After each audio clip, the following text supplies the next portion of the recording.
બધા જ મહાત્માઓ જ્યારે એકત્ર થઈ અને બ્રહ્માજી પાસે ગયા, બાપજી બધું પૂજા સ્મરણ ધ્યાન કરીએ ત્યારે મન સ્થિર નથી રહેતું, શું કરીએ?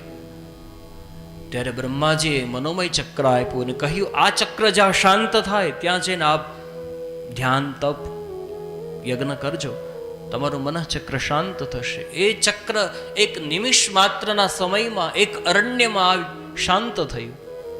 એ જગ્યાનું નામ છે નૈમિષારણ્ય. આ જગ્યાને આપણે હવેના દિવસો જ્યાં સુધી પૂર્ણ ન થાય ત્યાં સુધી નૈમિષારણ્ય બનાવી દેવાનું. આપણું મનઃચક્ર શાંત થઈ જાય. બધું જો આપણે નહોતા ને ત્યારે અમદાવાદ ચાલતું, સુરત ચાલતું, વડોદરા ચાલતું, મુંબઈ ચાલતું, બધું ચાલતું ને.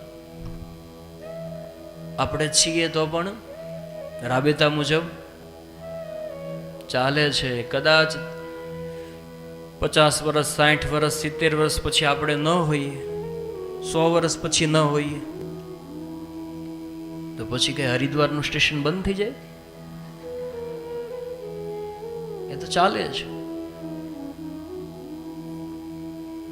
બધા જ મહાત્માઓ એકત્ર થયા. અને કેવા હતા મહાત્માઓ? ભાગવતજીમાં લખ્યું છે, કથામૃત રસાસ્વાદ કુશલ. કથા સાંભળવામાં કુશલ એવા બધા જ મહાત્માઓ ભેગા થયા અને બધાય વતી એકે પ્રશ્ન કર્યો, હાથ જોડ્યા. જો 88,000 મહાત્માઓ બધા ઊભા થાય તો પછી કોનું સાંભળવું? પણ એમાં એક મહાત્માઓ બધા જ મહાત્માનું પ્રતિનિધિત્વ કરે છે અને એ છે સૂતજી મહારાજને પ્રશ્ન કોણ કરે છે?